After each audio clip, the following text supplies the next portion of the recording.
everyone नमस्ते it's सन्चै आरामै हुनुहुन्छ होला म पनि सन्चै छु फेरि पनि आइसकेँ नयाँ भिडियो ब्लग लिएर आशा छ माया गरिदिनुहुन्छ भने चाहिँ म बिहानै स्टार्ट गरिरहेको छु बिहानै 6 बजी यस्तो घाम लाग्यो हेर्नु होला आज कति दिनमा घाम लागेको 4-5 दिनमा पानी आइरहेको थियो नभए यस्तो घाम टल्किरहेछ चाहिँ आज बिहानै स्टार्ट गरेछु हेरौँ त आज चाहिँ हाम्रो चाउमिन पाक्दैछ दुश्मन चाहिँ यता हुनुहुन्छ यहाँ चाहिँ चाउमिन छ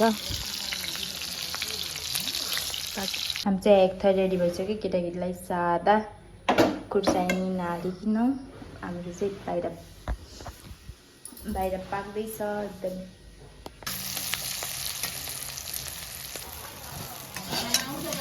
पाकिरहेको छ यहाँ चाहिँ हाम्रो हेरेको चाउमिन केटाकेटीको पाकिसक्यो चाहिँ चाउमिन रेडी भइसक्यो अब चाउमिन खाने हो आजको नास्ता बिहानै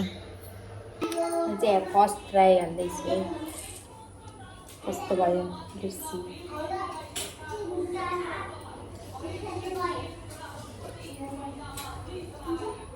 चटनी मिठो भयो नि चटनीमा हालिदिनु ए ल भनेको बेटमला खाएर चाहिँ हामी नास्ता खाएर घाँस काट्न हिँडिरहेको छौँ पोखरीमा यहाँ हामी चाहिँ भारी पुगिसक्यो पोखरीमा नि हाल्यौँ अलिकति एउटा मुठो चाहिँ बाबाले लिएर जानु भइसक्यो यहाँ चाहिँ हाम्रो हेर्नु फलिरहेको छ यस्तो फुले यस्तो खासै फले होइन त्यही पनि अलिअलि फले हेर्नु होला त अब चाहिँ एउटा मुठो पुऱ्याएर अनि घर जाने हो यस्तो राम्रो मौसम परेर शीतल म चाहिँ भर्खर सुतेर उठेँ यहाँ चाहिँ कत्रो पानी परिरहेछ दिउँसो चाहिँ पानी परिरहेछ अब चाहिँ म भैँसीलाई दाना दिन जान लागेको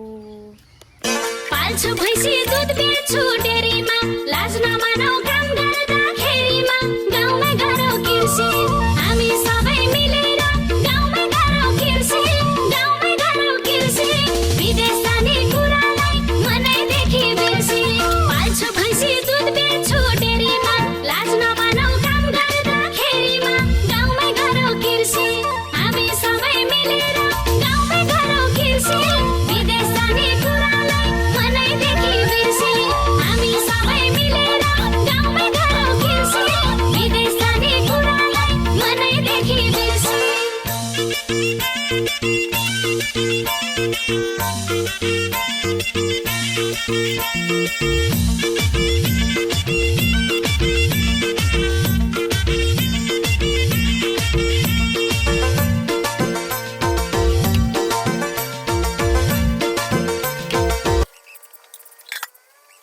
हामी चाहिँ पानी खान हिँडेको फ्याक्ट्री भएर मम्मी चाहिँ गइसक्नु भयो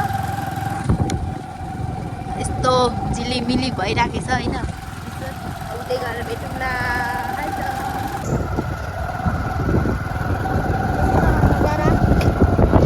देखो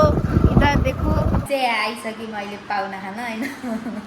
अनि यहाँ चाहिँ एकदम पाकिरहेको छ स्पेसलवाला यहाँ चाहिँ दुध तताउँदैछु मैले चाहिँ अचार छ अब घर गएर भेटौँला अब खान्छौँ अनि म चाहिँ अहिले उता पाहुना हुन गएर पनि आएर नि खाना खाइसकेँ अब चाहिँ शीतल लागेको के कस्तो हुन्छ लास्ट टाइमसम्म हेरिदिनु होला